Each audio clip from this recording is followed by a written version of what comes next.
ఆరోగ్యానికి మనం చేస్తున్న ఖర్చులో నూటికి రూ. 70 అండి. నూటికి రూ. 70 మందులకే వెళ్ళిపోతోంది.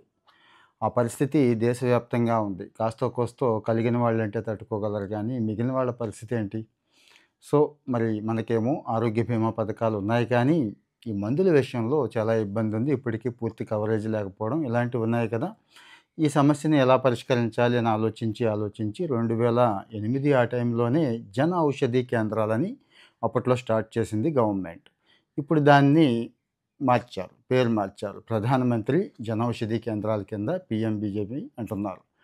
ఇక్కడ ఏం జరుగుతోంది అనేది తెలుసుకోవడం చాలా అవసరమండి. జనరిక్ మందులు అనంగానే చాలామందికి నెగెటివ్ వచ్చేస్తోంది. ఈ జనరిక్ మందులేంటి? అసలు ఇవేమన్నా పని చేస్తాయా? అని చెప్పి కనీసం పారాసిటమాల్ లాంటి టాబ్లెట్ కూడా కొనుక్కోవడానికి ఎవరు ఇష్టపడట్లేదు. కానీ దీని వెనకాల కొన్ని వాస్తవాలున్నాయి. ప్రభుత్వం ఎంత గట్టిగా ఉంది ఈ విషయంలో అంటే మంచి మందులు అందించే విషయంలో అనేది ఒకటికి రెండు సార్లు చెక్ చేసుకోవాలి. చాలా అపోహలున్నాయి కదండీ! ఈ అపోహలన్నీ పోగొట్టడమే ప్రధాన ఉద్దేశ్యం. అందుకోసమే ఈ ఇన్ఫర్మేషన్ ఇస్తున్నాను. ఇక మీదట ఇలాంటి ఇన్ఫర్మేషన్ ఇస్తూనే ఉంటాను. ఫాలో అవుతూ ఉండండి. మొదట్లో ఈ అపోహలైతే ఉన్నాయి కానీ, ఇప్పుడు నేషనల్ అక్రిడిటేషన్ కౌన్సిల్స్ అని కొన్ని ఉంటాయండి. ఒకటికి రెండు సార్లు చాలా టఫ్‌గా టెస్ట్ చేయిస్తారు. ఇవన్నీ టెస్ట్ చేయించిన తర్వాతే మందులన్నీ కూడా రిలీజ్ చేస్తున్నారు. అంతేకాదు దీనికోసం ప్రత్యేకంగా గవర్నమెంట్ ఒక ఏజెన్సీని ఏర్పాటు చేసింది. గవర్నమెంట్ ఆఫ్ ఇండియా ఒక ఏజెన్సీని ఏర్పాటు చేసి, అంటే మందులు ఏ ఏ మందులు తీసుకోవాలి, ఏ ఏ మందులు సప్లై చేయాలనేది కూడా మొత్తం వాళ్ళే డిసైడ్ చేస్తున్నారు అన్నట్టు.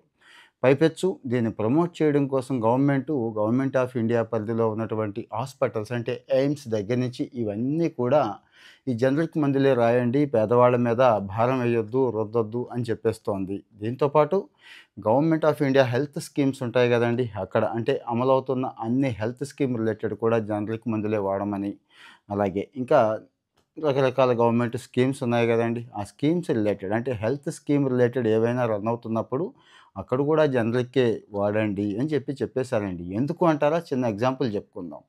మామూలుగా షుగర్ మాత్రలు గానీ, బీపీ మాత్రలు గానీ ఒక స్ట్రిప్పు 10 బిళ్ళలొచ్చి కొన్ని చోట్ల చూడండి కావాలంటే రూ. 150, రూ. 160 ఉంటాయి గదా! కానీ జనరిక్‌కొచ్చేసరికి